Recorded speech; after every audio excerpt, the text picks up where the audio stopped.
I think the first thing we have to understand is change is hard, because the brain is an energy conserving organ. It's trying to keep you, its biggest function is to keep you alive and safe. And so the brain is going, I need to keep some resources and some energy in reserve in case, your life or, you experience a physical or a social threat. So your brain is doing that outside of your conscious awareness. What I love about your story, Charles, is that you have an intention to change. So you see that there's a reward in you changing your behavior. And I always talk about an equation where the reward has to be greater than the threat of change to equal action. So unless people see that there's going to be benefit to themselves personally or to the people around them, then the brain's going to say, hey, just keep doing what you've always done. There's lots and lots of pathways. You've got habits around that. I think if we take that into the command and control approach of leadership, that was something that was taught to leaders for so many years. And to just say to someone, you need to stop using that approach, that's going to be really tough, because they may not have knowledge of alternative ways of leading, or they may not see, well, what are the benefits? I'm getting results doing this. And I've spoken to CEOs that said, I get results. And I say to them, but what if you got better results by doing it in a different way? And they've never considered that. They kind of go, oh. And so I think it comes back to you having some motivation to change a habit, because habits can take between 28 and I think it's 342 days to develop. And depending on how complex it is, obviously you have to find ways to, stay on your goal track, to notice the successes and the rewards, and to continue to adjust your goals as you learn more.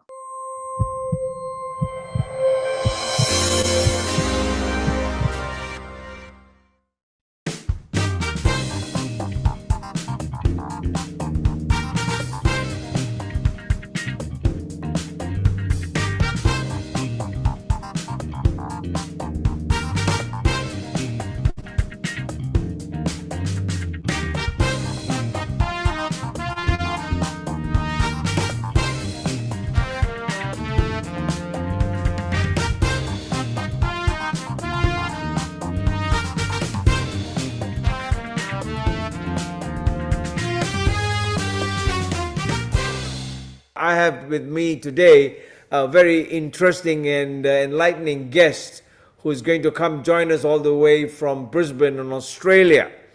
Now, she has got a mission, and this mission is to change the world, one brain at a time. And she aims to do it through the marketplace by connecting and inviting 1 million current and emerging leaders to join her vision to amplify the impact brain science can do to reshape your life, your business, and really your world. Now, I'm a big believer about invitations because invitations can change your life. How you respond to an invitation can change the course of your life. And so her name is Linda Ray. She's a neuroscience leadership guru, I call her. And she's the founder of NeuroCapability, and her passion is to see how we do business as leaders in the marketplace, because I believe very strongly that the next frontier in this 21st century would be brain science in the marketplace. So let's just invite Linda to join us. She's coming to us live from Brisbane. So Linda, please come in. Hello, Charles. It's lovely to be here. I must tell you, 30 years ago when I was introduced to this whole concept of neuroplasticity, neuroscience, I put it aside, Linda, because it had the prefix neuro. And as a plastic surgeon, I told myself, what on earth has neuro got to do with my life and my work? And as usual, I'm always honored to have a neuroscientist with me. And every time I have that, I have this with me.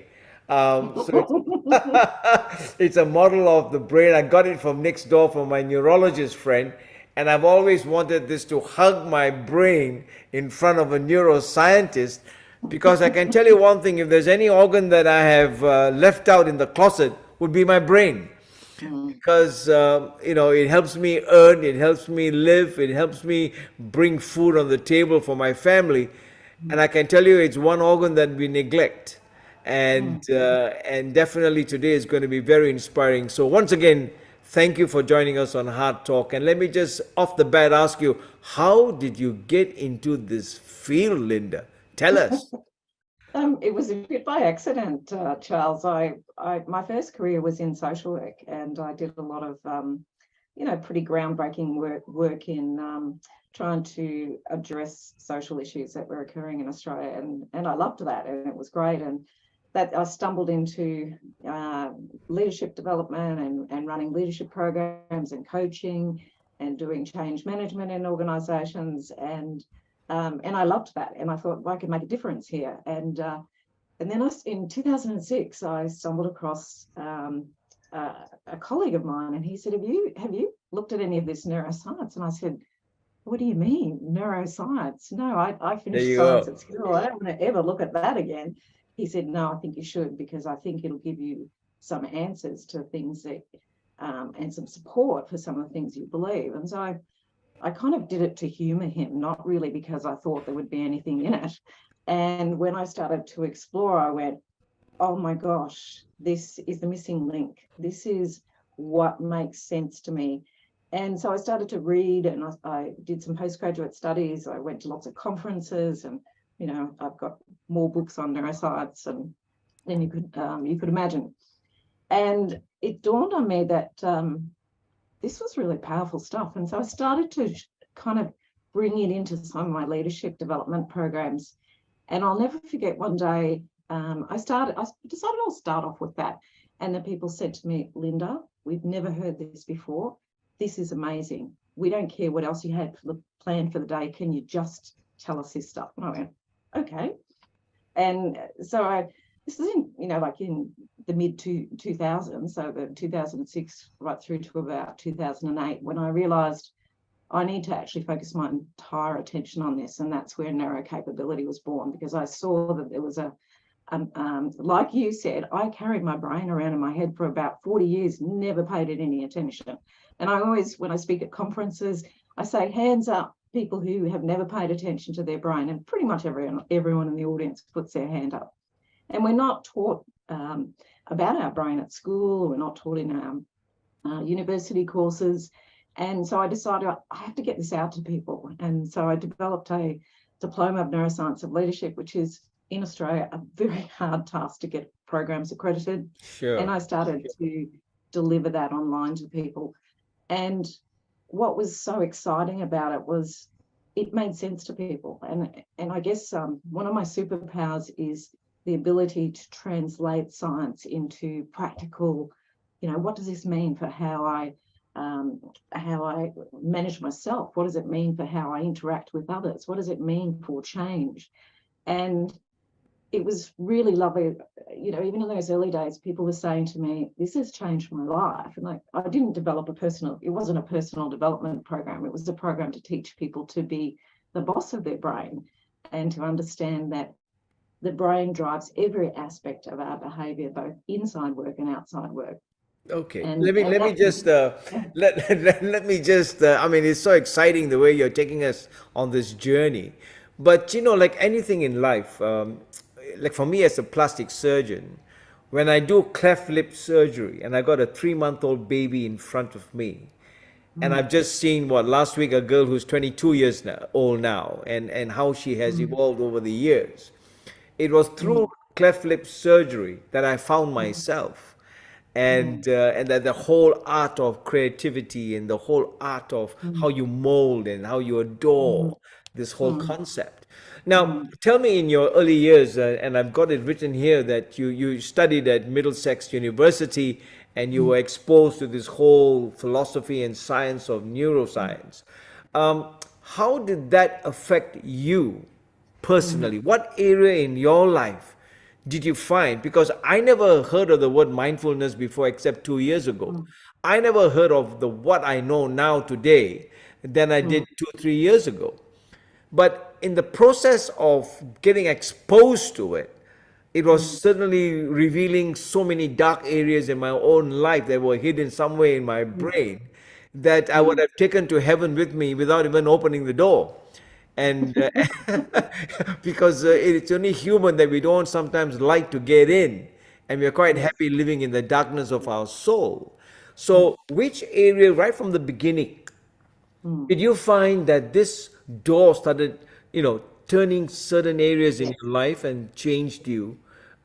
Talk to us about Absolutely. that. How personal was that to you? Incredibly personal, and it impacted every aspect of my life, both inside work and outside work. And I think one of the things that I knew about myself is I come from a long line of warriors with who tend to suffer, a little bit of anxiety, and if something goes wrong, we can completely lose the plot. What I learned through my understanding neuroscience and understanding how emotions are kind of experienced in the brain was how to self-regulate and how to stay calm in the moment. And it's not something you can just switch on and it happens straight away.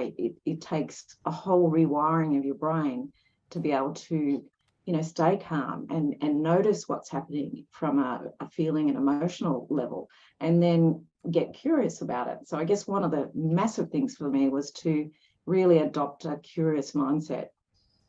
But it didn't only just change myself, it changed how I delivered training. I kind of went, oh my gosh, why didn't I understand this before? Getting people to all introduce themselves at the beginning of a session when they're unfamiliar with each other, it really poses a threat to a lot of people. And yet that was what I just typically did, right through to my parenting. So my son was born in 2000 and my daughter in 1998. And they were a perfect experiment, these two growing, developing brains, to help them understand their brain from a really early age, which was fantastic. My daughter, she used to come to me and say, Mummy, and she knew this was kind of like a model of the brain. She goes, I think I'm about to flip my lid, Mummy. I need some help. And so that stuff was really lovely. And my son, I tell this story a lot because it's always a warning to parents. If you're going to learn this stuff and teach it to your children, it will come back at you. So my son, he was behaving in a way that wasn't so great. I think he was about 14 years old.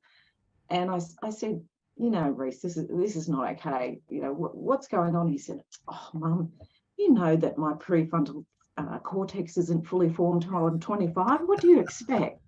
You've always told me that. And so you have to be careful with that. But I think I never practiced mindfulness until I learned the power of it and meditation. I was a workaholic. I would work incredible hours, and yet we know from all of the science that you're not productive for that long. So I learned the value of taking brain breaks, having naps, sleep hygiene, even, thinking about what you eat and making sure that you exercise, because your brain is, as you said, many of us don't look after it, and we need to look after it. So it profoundly affected and changed everything that I did in my life. And, I say to people who do our programs, word of warning, once you start hearing and learning about your brain, you will never think about your brain in the same way. You will be forever changed. And it's funny, Yeah. at the end of our courses, people will say, how you said that at the beginning, you're absolutely right. Yeah. I just wish I was your neighbor because, and I keep saying that to all the neuroscientists because I think I would have been a very clever, person. And when I say clever within inverted commas on how to handle life as it is. And, the fundamental thing here, which I find in my own life, 40 years in the marketplace, is that we are brought up. I was brought up with a lot of emotional baggage that becomes, part of your life stream. I mean, if you were to do a blood test, I think one of it is to just find out what is this emotional makeup of this person, because and it takes a lifetime to really change it. Talk to us about certain areas, very personal, very specific areas that you found that were totally had a better control of your life than you did. and then you just realize that you just got to let it go, because when I'm hearing people talk today about rewiring and retraining and it's as if it's like ordering some menu in a shop. How does it really happen, Linda? Give us a bit of taste of this Mm. neuroscience plot. Um, I'll give a parenting example because I think there's probably a lot of people, everyone's been a son or a daughter or maybe a parent themselves. Okay, talk to Um, me then. so I came from a very loving family, so I was very blessed. However, the way in which my family dealt with bad behavior or conflict was to hit us. So we were, physical punishment. And when I had my own two children, I really knew that was part of my memories and the way that I just kind of saw parenting happen. And I knew I didn't want to do that. But it's very hard when you've been brought up with a particular pattern of behavior to just go, okay, I'm going to do something different. And I caught myself, when they were getting into that toddler age where I just wanted to give them a bit of a whack. And I had to really stop and go, okay, this is the past behavior that you don't want to be repeating for your children. You want your children to learn to negotiate and to be able to talk through issues and challenges and problems. And so that's a very personal story. And I think, Yes. and I never did hit them, and they've turned out into the most marvelous human beings. I mean, I'm biased on their mother, but they are both of them making a difference in the world. My son is in human HR, and my daughter is a social worker, and they're very Wow, passionate congratulations. about the work. And they're both taking the brain science into the work that they do. My daughter in trauma-informed counselling, and my son in using psychological safety in his workplace. No, that's wonderful So, to hear. I yeah. mean, that's beautiful because you were able to stop. I'm learning how to stop because I'm on a different page, Yeah. and every time my children are all doctors, and and one of them is 37, the other one is 28, going on 30, and so I have struggled with this part of life, and that is Mm. how you have been brought up, and Yes. you tend to start reflecting it the same way, Mm. and I want to lead you on to this whole concept, which I want to spend some time with you, about the Mm. power of thought, because Mm. you wake up every day and you don't wake up with a blank page, you wake up with thoughts in your mind, Mm. and these thoughts then become so real into emotions, and they become a language that you not only talk to yourself, but you take it to the marketplace, and the people around Mm. you are the first Mm. to hit you.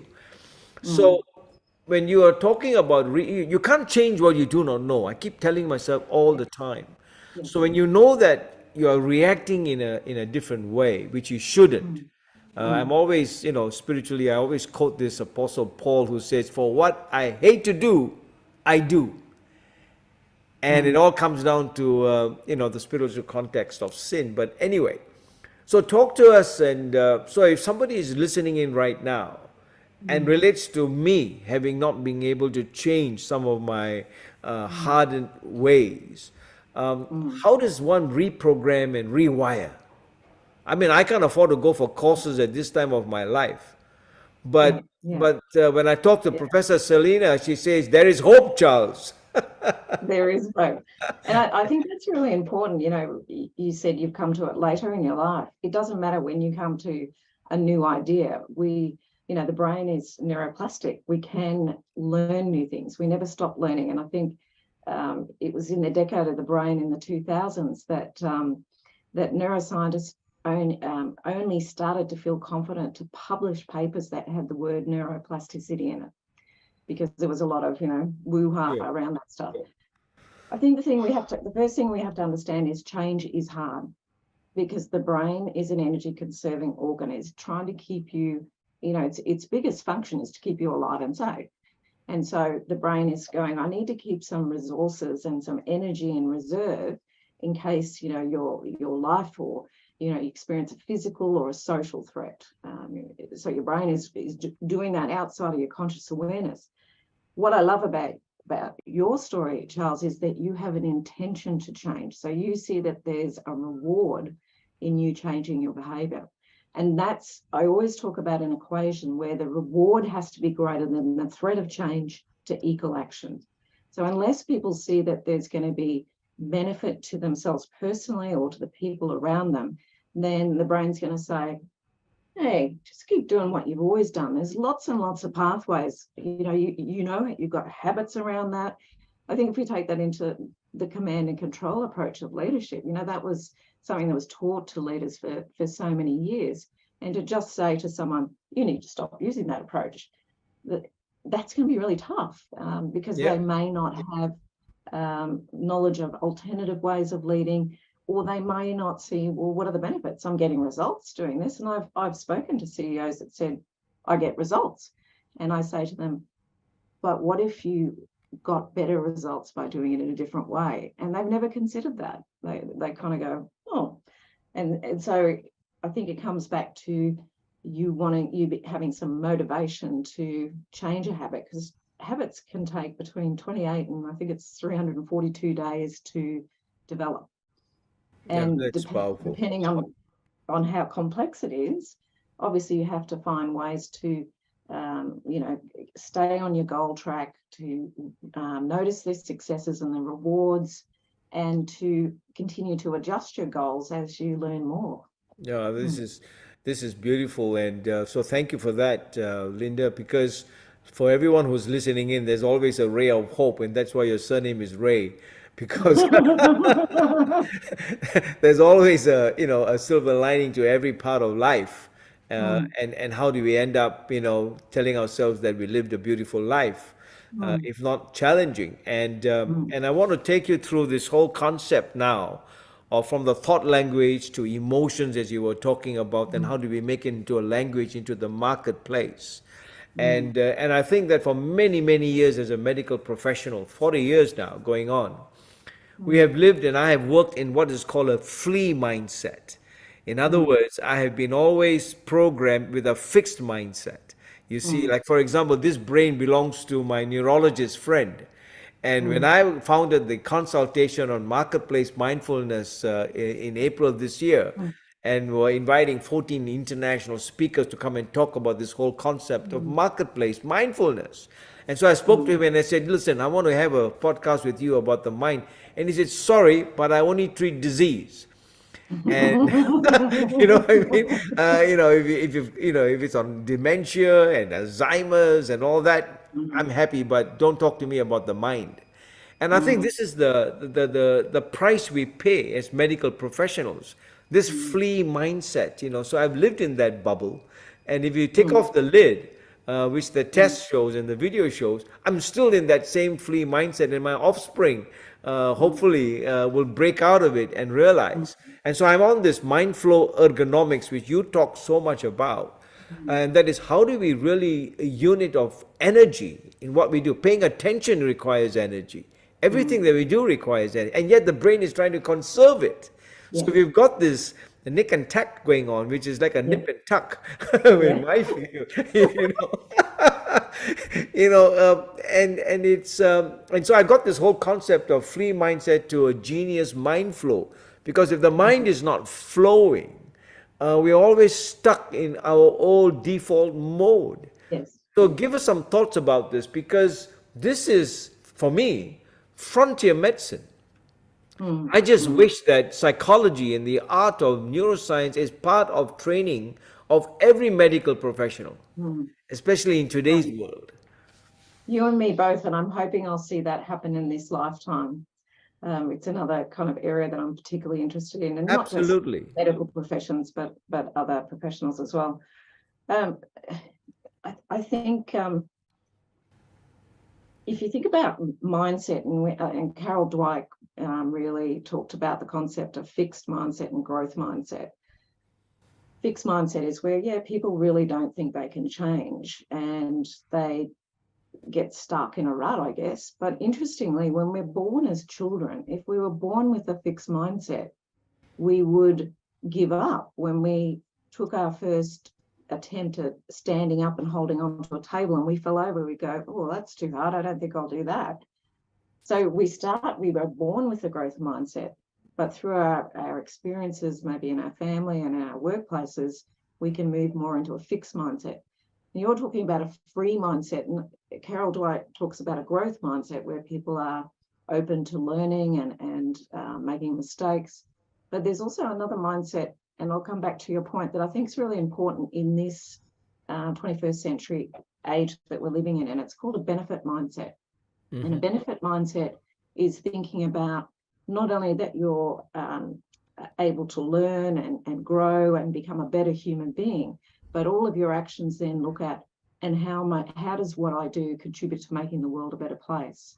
So I think that's where we're moving into, Right. and we're seeing a lot of young people, concerned about climate change, and this is that benefit mindset. They're really wanting to work for places which are environmentally responsible. In terms of energy and attention, I think one of the really interesting things that I learned about myself very early on when I started to look at neuroscience was I was hopeless at focusing my attention.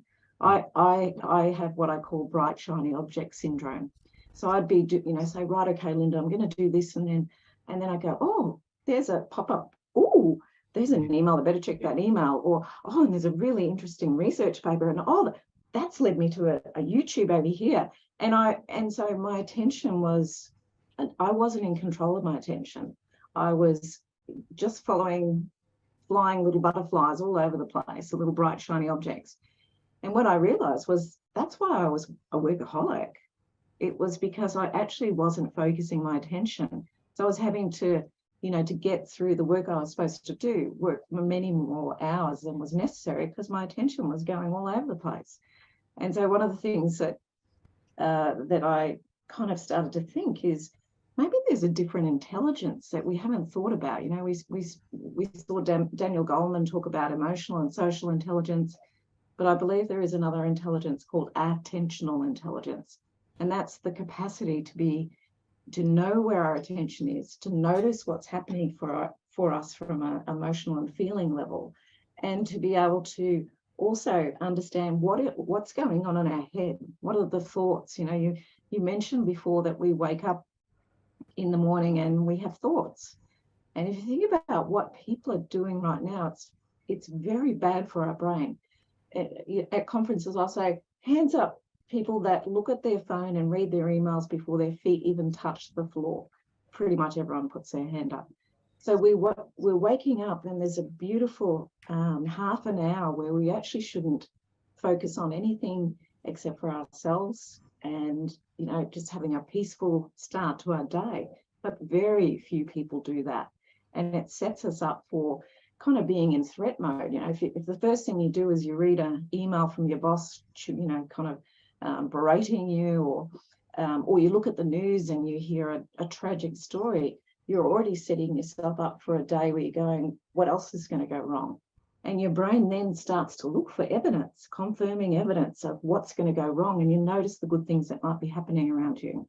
Absolutely. I mean, listen, if you have a twin, I'm one of them because because everything that you have spoken and said, so beautifully is real. You see, and this is the thing about neuroscience. You can't run away from it. There's nothing fake about the brain. Your body doesn't No. lie to you. The body tells you the truth. In fact, in my profession, in plastic surgery, I always tell people to, when they come and see me, when it comes to the face and all that, I said, listen to what your skin is telling you. I'm not a skin specialist, but it's telling you something. And I think, the whole art of listening and paying attention, and sometimes because we are the way we are wired, I can just flip like that at any moment, which I did just now, about 2 hours before coming on live with you. And then you realize that, oh gosh, I couldn't control that moment. I think that it is really a continual exercise to be always paying attention to the moment. It's energy, of course, but it's good energy. It's called Yes. ergonomics. If we can learn how to handle the mind, then we will always think in the positive side of what things are going to turn out. I think that you're really onto something really big, because with the kind of world we're living in, it's changing so constantly. It's like trying to live on a dancing floor that's moving. Yeah, you know what I mean? Try do a waltz with me and a quick step with me, and the floor is Mm, moving. You just can't yeah, get your steps right. yeah. And I think this is a challenge that you all of us face in the marketplace. Mm, mm. And look, I think we have to be really mindful that people have been through a very difficult period with, the pandemic. And, given that the brain sees change as a threat, that's what we're programmed is. And some people see it more of a threat than other people. Some people are more change, kind of have a greater change appetite. I was talking to one of our students. I was doing a study call, and she works in a large hospital here. And she said that for the next quarter, they've just been given 11 projects to complete, as well as their business as usual. And she said, everyone's just gone into complete overwhelm. And so I think, when you think about employers, we need to have realistic expectations about what people can do and how they can perform. And I remember when my son was probably about 8 years old, he got appendicitis, and I took him to the hospital, the emergency department, and I said, I think my son has appendicitis. And they kind of looked at me and went, no, he'd be in a lot more pain if he had appendicitis. I said, my son has a high pain tolerance. And they said, oh, no, no. And I said, look, there is seriously something wrong with him. And when they did an ultrasound, they found out he had the biggest appendix they'd seen in a child his age. It was about to explode. Uh-huh. And so it was like, we need to operate on him. But in the meantime, a crash happened, and so the operating rooms were taken up by people that had been seriously injured. So the doctor didn't operate on him till 12 o'clock at night. And I remember saying to the nurse, I said, please tell me that this doctor that is going to be operating on my son has had a rest at some point. And she said, oh, yes, he has. And because I know what a tired brain is one that leads you to making mistakes. And I'm sure an appendix, whatever that term is, you would know, is not a difficult. Yeah, Sure. that's it. It's not a difficult operation. And so there's lots of habits that surgeon would have had around that. But, we're asking people to do hard things, and we're paying people to think, but we're not respecting that attention is a limited resource. And I think, quite frankly, the biggest message I'm hearing from people is, I'm overwhelmed, in any setting, in the health settings, in schools, in the mining sector, people are overwhelmed and I they're think yeah. exhausted. I want to come to the power of thought and then move to emotions, because I think emotions can be very contagious, and as you rightly mentioned that command and control has been my belt that I've been wearing for the past 40 years. Always wanting Mm, to be in control of a situation. That's surgery. You're mm, in control and you take it home too. You think that the people in the household are all part of your nurses in the team. Give me yeah. this, give me that. Put Mm, this in order, instead of trust and inspire. mm, Because if we don't have it right, then the trust and the opposite of that will be toxic. So you talk about psychologically safe places to work. mm, I think it begins with ourselves first. I mean, do I feel mm, safe with myself to mm, go out into the marketplace? How am I impacting my loved ones? yeah. I know that I could have done differently. So, can you just take us into this whole space of amplifying impact first within ourselves and then Mm, going it out into the marketplace? Because I think that's your passion today, is how is a human-centered, safe place to work. And that's mm, ergonomics, you see, at the end of the yeah. day. Okay. Um, yeah, that's a really big question. If I think about impact is around what is the impact I have on the people around me. And I think a lot of people go through life not appreciating that every interaction you have with another human being impacts them either positively or negatively. You know, Absolutely. if you were in the theatre and you start shouting at one of the theatre nurses, well, that's going to make them not feel great. So that will negatively impact. If you, say, great work and thank you very much, that was really well done, it completely shifts their mindset. They start feeling proud of their work, and this person appreciates me. So I think we misunderstand. And I believe like that most leaders want to do a good job. Most people want to be good people. But sometimes we don't understand that the way that we're doing things isn't necessarily having a great impact on us. So we really need to start with self. And in our advanced diploma of Neuroscience of Leadership, the program starts with self-regulation, because we need to learn how to regulate our own emotions and to understand what's going on in our own brain and body, so that we can adjust that.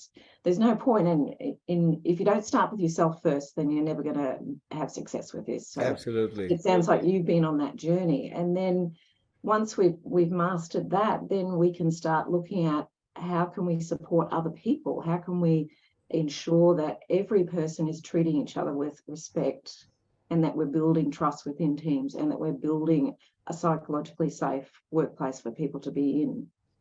And so I think that that's really critical. And one of the interesting things is I still see so many companies doing engagement surveys. And engagement is a lag indicator. The degree to which you feel engaged in your workplace, whether you love being there or you don't love being there, is impacted by how psychologically safe you feel at work. If you don't feel psychologically safe, if you don't feel appreciated and respected, that you can speak up and speak out, then you're not going to be engaged. You're just going to be going through the motions. And so I think really when I think about what I need to change from a process and systems perspective, is we're still using processes and systems that were developed many, many decades ago. If you think about performance management approaches, I think they're pretty much all rubbish. Really, we're asking people to work in teams, but then we're assessing their performance individually. And sometimes we only do it once a year. And that makes no sense to me. You think about even the way that we recruit people and how we try to retain people. Again, that's a system and process that we've done in the same way for many, many years. And maybe there's some different ways that we could do that stuff. At the end of the day, the most important thing for me and how I've built my business is to have impact. And so, I could make a lot of money being a consultant and just working, in a small little niche area. I'm probably one of the lowest paid CEOs in the world, I think. And in fact, when I was growing my business, there was periods I didn't even pay myself because I was so committed and so passionate about this work. But the ultimate impact, if we can be building neurocapability within organizations, then we're actually sending people home at the end of the day in a positive mindset. And it means they're going to be better partners, they're going to be better parents, they're going to experience less health conditions. We know cardiovascular issues are massive, mental health issues are massive. So at the end of the day, that is my mission in life, is to change the world one brain at a time. And I want to build, this community of people that are, and we already have that. We have hundreds of people that have been through our programs and are now influencing the people that they work with, whether that's in an organization or whether they're consultants working with an organization, because we need to do something differently. All of the evidence and research is there that a lot of people are not having a great time at work. Yeah, I mean, this is beautifully said from the founder itself. And I believe that, the power of visioneering. I mean, if there's no vision, the people perish. And Yeah. so it begins with our own lives first. So I'm very much more on the personal journey that takes the whole process into the Yes. marketplace.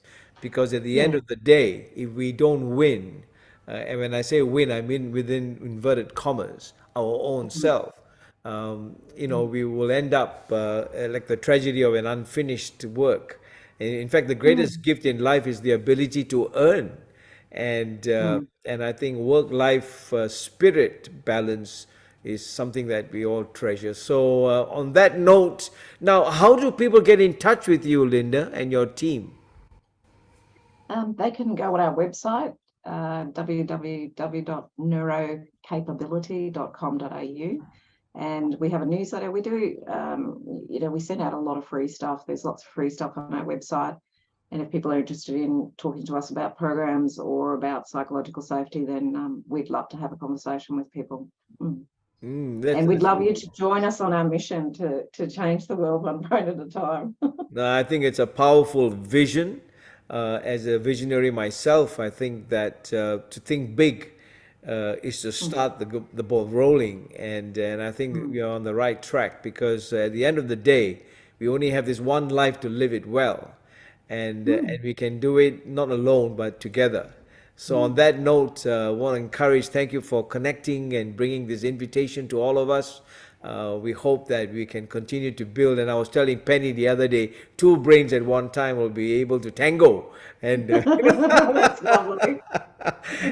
and I said that if music be the food of love, play on. Let it Yeah, play on. So on that note, Linda, listen, it's been wonderful having you on Hard Talk. I hope you've enjoyed this conversation with us, and very much so. and I hope that we'll have a time again. As I said, this year will be the second Asia Pacific consultation on marketplace mindfulness, and I think that we hope that we'll be able to meet in person and have you as one of our faculty speakers, so that we can grow this vision and make Mm. it real. Okay, That so would be lovely. that'll be lovely. Asia is one of my favorite places in the world to visit. Yeah, man. And I just want to end on this note about Asia, and that I believe that the mnemonics carry a lot, where A is about authenticity, Mm, S is about sustainability, I mm. is about integrity, and the last A is about availability. If we don't make ourselves Ah, available, yeah, then we will miss it, and yes. that's the missing link. Oh, that's beautiful. I love it.